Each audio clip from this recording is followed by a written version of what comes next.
You know that moment when your life splits into before and after? Mine happened in a parking lot outside some stuffy tech gala, rain drumming against my windshield like impatient fingers. I was sitting there questioning every decision that had led me to waste 3 hours networking with venture capitalists who talked about disruption while sipping $20 cocktails.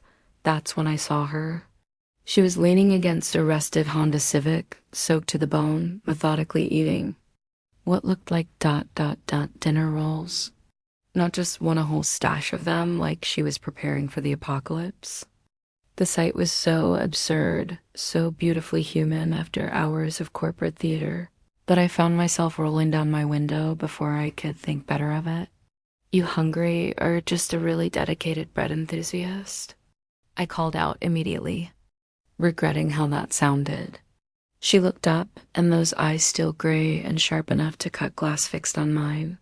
"Both," she said, not missing a beat, though I prefer to think of it as tactical carb loading.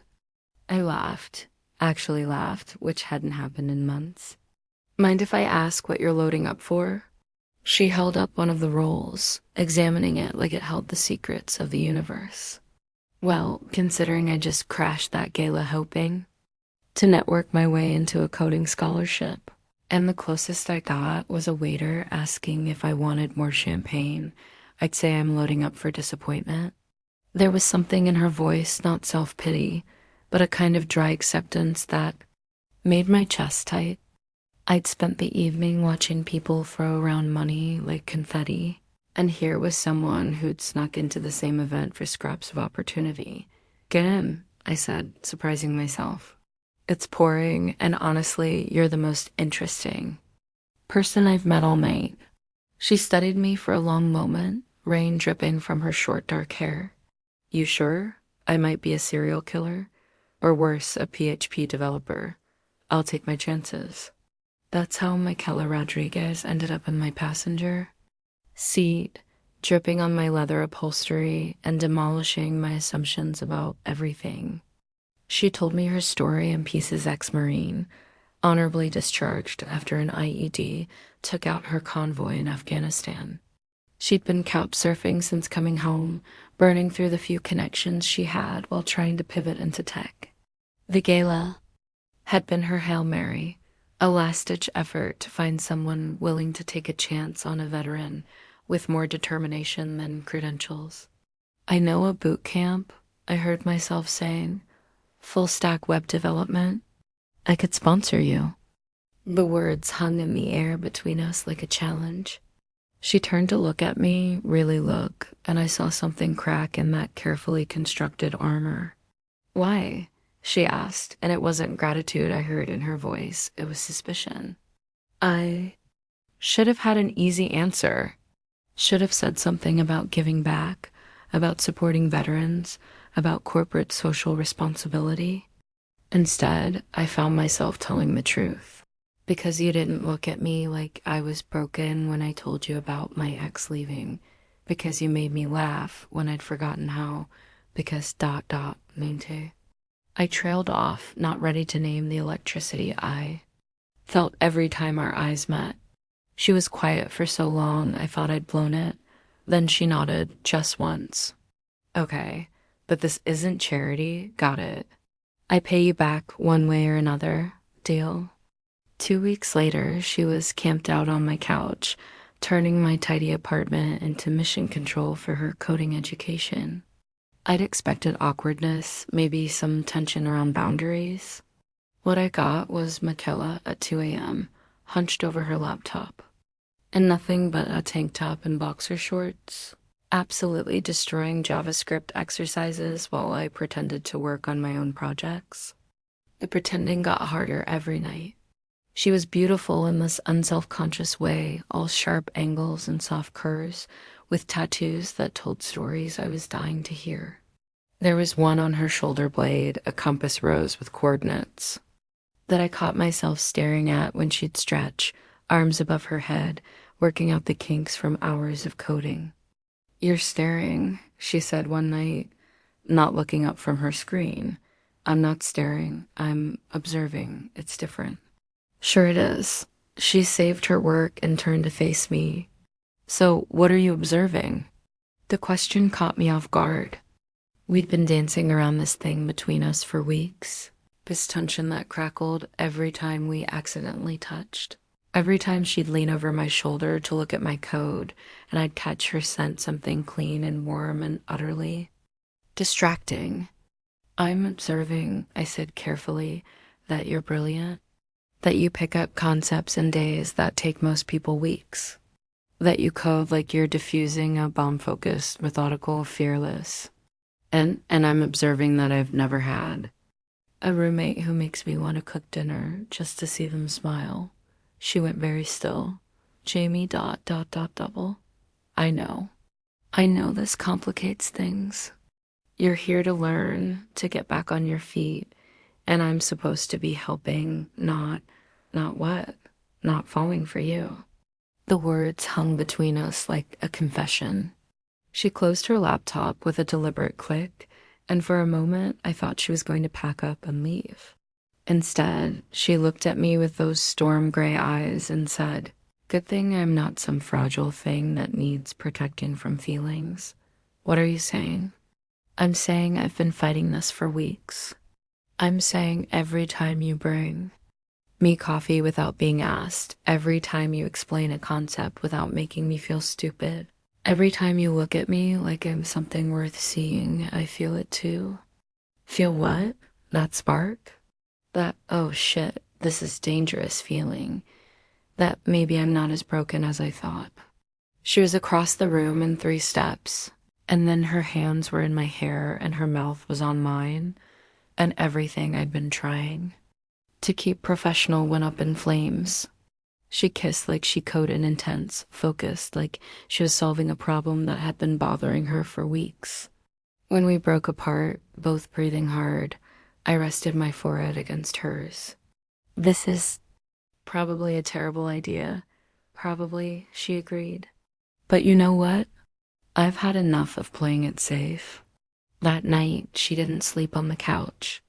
The next few weeks were a blur of late-night coding sessions that turned into later-night confessions, of stolen kisses between debugging sessions, of learning each other's bodies with the same intensity she applied to learning Python. She was careful with me in ways that broke my heart, always asking before she touched, always watching for signs that I was uncomfortable, always ready to pull back if I needed space. I never felt so seen, so thoroughly understood.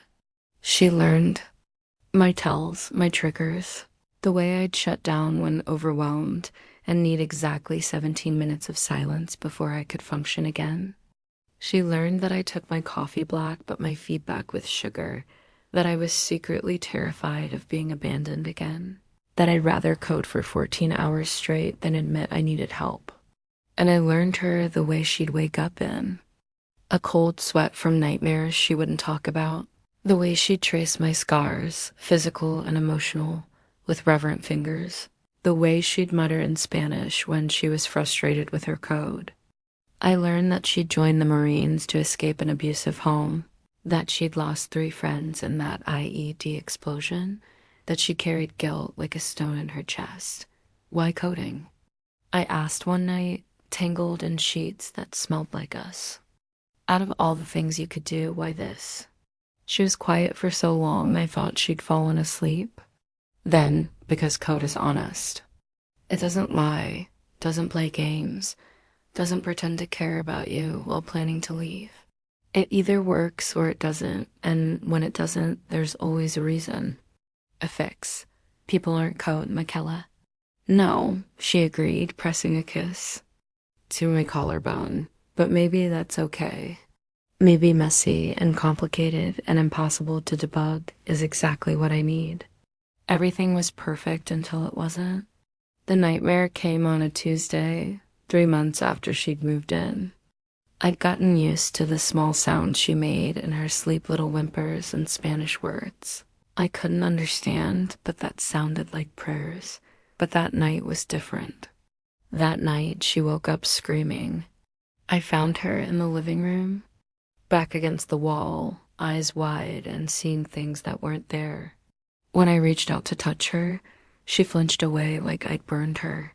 Don't, she gasped. Don't touch me. I can't, I need. What do you need? I asked, keeping my voice soft, my hands where she could see them. Tell me what you need. I need you to not look at me like that, like I'm broken. Like I'm something that needs fixing. But I was looking at her exactly like that, and we both knew it.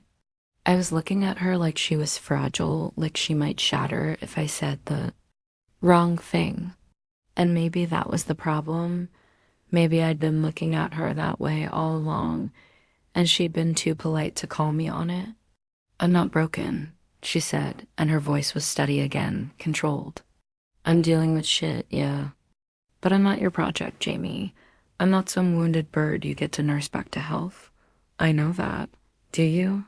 Because sometimes I think you fell in love with the idea of saving me. And that's not love. That's just ego with better marketing. The accusation hit like a physical blow. Because wasn't there some truth to it?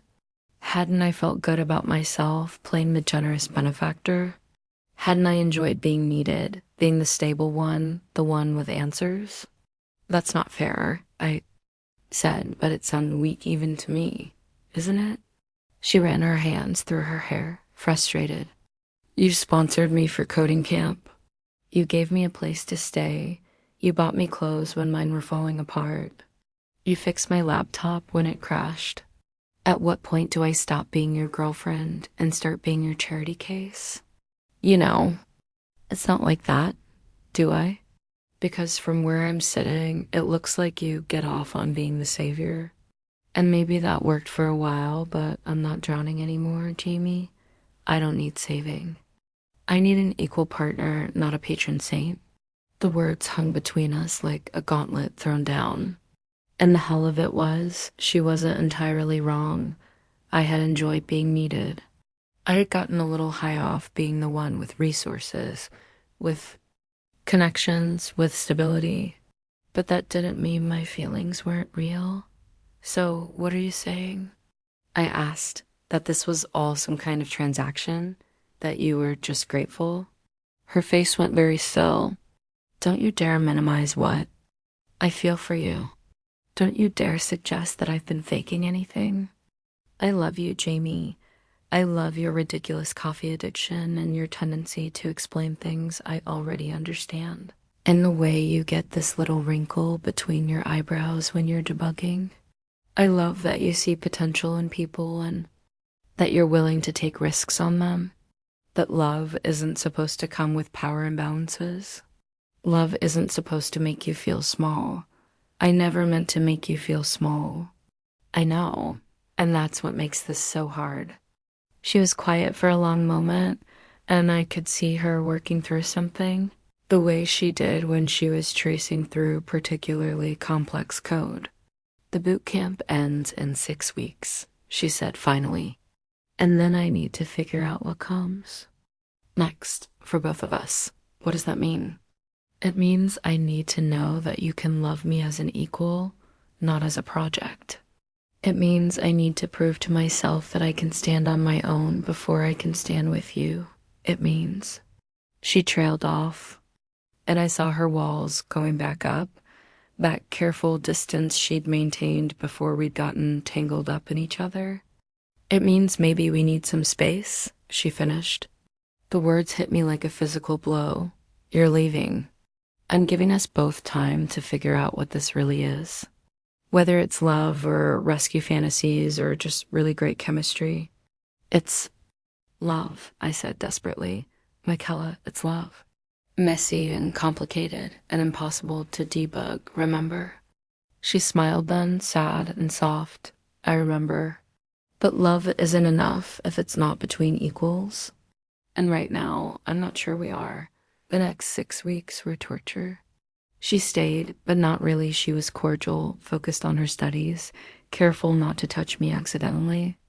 She cooked her own meals, did her own laundry, treated me like a helpful roommate rather than ... whatever we'd been becoming.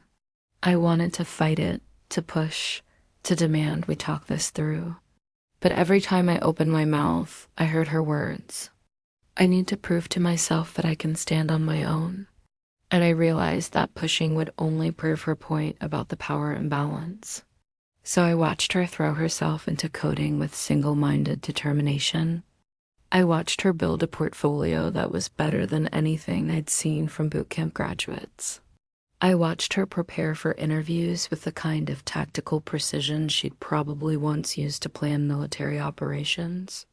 And I watched her get stronger, more confident, more herself with every passing day.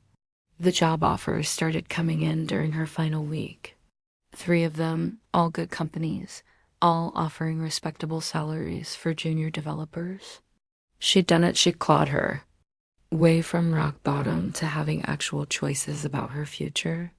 I'm proud of you, I told her one evening, after she'd gotten off a call with a startup that wanted to bring her in for a final interview. Thanks, she said, and for the first time in weeks, her smile was genuine. I'm pretty proud of myself, too. So what's next? She was quiet for a long moment. There's something I need to tell you about the interviews. My heart sank. Okay, one of them ... It's Google. They want me to come to Mountain View for their final round. Google. The holy grail of tech companies, the place every developer dreamed of working. I should have been thrilled for her. Instead, I felt like I was drowning. That's amazing, I managed. Google doesn't even look at bootcamp graduates usually. They must have been incredibly impressed with your portfolio. Yeah, well, turns out having a military background and being able to think under pressure counts for something. When's the interview? Next week, the Jamie ... She turned to face me fully, and I saw something in her eyes I hadn't seen in weeks' vulnerability. If I get it, I'll have to move to California. The words hit me like a physical blow. Of course we have to move. Of course, this was where we'd end up, with her finally strong enough to spread her wings and me left behind. I know, I said. And you should take it. If they offer it to you, you should absolutely take it, even if it means leaving you. The question hung between us like a bridge I was afraid to cross, because the truth was, I didn't want her to leave. I wanted to beg her to stay, to take one of the local offers, to choose me over her dreams. But that would make me exactly the kind of person she'd accuse me of being, someone who wanted to keep her small, manageable, dependent. Even if it means leaving me, I said, and the words tasted like ash. She looked at me for a long moment, and I saw something shift in her expression. You mean that? I mean that. You'd really let me go, support me in leaving. Like Gala, I'd support you in anything that made you happy, even if it broke my heart. She was quiet for so long, I thought the conversation was over. Then she said softly, "That's how I know you really love me." What? The fact that you let me go? That you'd put my happiness over your own comfort? That's how I know this isn't about you needing to be needed. I felt tears prick my eyes. Does it matter if you're leaving anyway? It matters, she said. It matters more than you know. The interview was on a Thursday. She flew out Tuesday night, and I drove her to the airport with my heart in my throat. We'd been carefully polite all week, dancing around the elephant in the room, that this might be goodbye forever. At the departure gate, she turned to me with that same vulnerable expression. "Jamie, I need you to know something." "What?" "These past few months with you, they've been the best of my life. Not because you saved me, but because you saw me. The real me, not the broken version or the fixed version, just ... me, and you love me anyway. I love you because of who you are, not in spite of it. I know. That's what I finally figured out, and that's what I'm going to carry with me, whatever happens." She kissed me then, soft and sweet and tasting like goodbye. And then she was gone, disappearing into the crowd of travelers with her military surplus duffel bag and her dreams. I didn't hear from her for 3 days. 3 days of staring at my phone, checking my email, imagining the worst. Had she decided she was better off without me? Had she met someone else? Had she simply moved on? Then, on Sunday morning, she called. I got it, she said, and I could hear the grin in her voice. Jamie, I got the job. Google fucking offered me a position on their cloud security team. That's incredible, I said, and meant it. I'm so proud of you. There's something else. She said, something I need to tell you. My heart clenched. Okay, I told them I couldn't start for 3 months. What? Why? Because I have some unfinished business back home. Some things I need to figure out with this girl I'm crazy about. I felt like I couldn't breathe. Michaela ... I'm coming home, Jamie. Well, I'm coming back to you. Because I realized something while I was out here. I don't want to build a life that doesn't include you. I don't want to be strong and independent and successful if it means being alone. But I said I needed to prove I could stand on my own. And I did. I got the job. I negotiated the salary. I impressed the hell out of some very smart people. I proved to myself that I'm not a charity case or a project or someone who needs saving. I'm just someone who happens to love you. So what are you saying? I'm saying that Google has offices in San Jose. I'm saying that 3 months gives us time to figure out what we want this to look like. I'm saying that I want to try again as equals this time. Are you sure? I'm sure. But Jamie, I need you to be sure too. Because I'm not interested in being someone's charity case or rescue fantasy. I'm interested in being your partner. You already are, I said. You have been all along.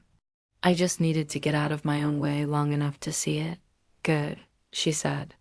Because I'm at the airport and my flight lands in 4 hours. What? Surprise? I was laughing and crying at the same time. You're insane. Yeah, well, you fell in love with a crazy person. Deal with it. 4 hours later, I was waiting at arrivals, holding a sign that read Michaela Rodriguez, software engineer, badass, love of my life. She saw it from 50 feet away and started laughing, that full-bodied, uninhibited laugh that had made me fall for her in the first place. She dropped her bag and ran to me, and when she jumped into my arms, I knew we were going to be okay. More than okay, we were going to be extraordinary. I have something for you, she said, pulling back to look at me. What? She reached into her pocket and pulled out a small velvet box. Before you panic, it's not what you think. Well, it is, but not in the way you think. She opened the box, and inside was a simple silver ring with a small diamond. But it wasn't on a ring finger, it was tied to a piece of string, like a keychain. It's a promise, she said. A promise that when we're ready, when we figured out how to be partners instead of savior and saved, when we've built something real and equal and beautiful, then I'll ask you properly. But for now, it's just a promise that I'm not going anywhere. I looked at her brilliant, brave, beautiful Michaela, who'd fought her way back from the brink and chosen me anyway, and felt my heart expand to accommodate this new reality. This future we were going to build together. I love you, I said. I love you too, she said. Now let's go home and figure out how to make this work. 6 months later, we were packing boxes in what had become our apartment, not my apartment, where she was staying. She'd landed a remote position with Google's security team, and I'd gotten an offer from a startup in town. We were building something new, something that belonged to both of us. Hey, she said, holding up a familiar velvet box. I think it's time. Time for what? She got down on one knee right there in our living room, surrounded by boxes and takeout, containers, and the beautiful chaos of our shared life. Jamie Chun, she said, you are the most stubborn, generous, brilliant woman I've ever met. You saw potential in me when I couldn't see it in myself. You let me go when I needed to fly. You welcomed me home when I chose to land. You made me believe in love as partnership, not rescue. Will you marry me? I looked at her, my equal, my partner, my love, and felt everything click into place.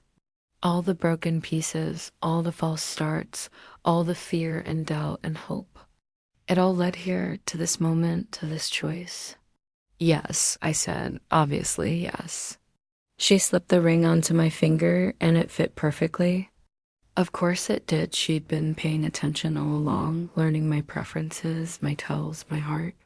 You know what the best part is? She said, pulling me down to kiss her. What? I didn't have to steal your heart. You gave it to me freely. And as we kissed in our beautifully messy apartment, surrounded by the evidence of our shared life, I thought about that night in the parking lot when she'd been stealing dinner rolls. She'd been hungry then, desperate, taking whatever scraps she could find. Now she was taking my breath away. Turns out love really is the best hack of all. It finds the bugs in your carefully constructed defenses, exploits the vulnerabilities in your heart, and rewrites your code entirely. And when it's done right, when it's between equals who choose each other freely, it doesn't break the system. It makes it better.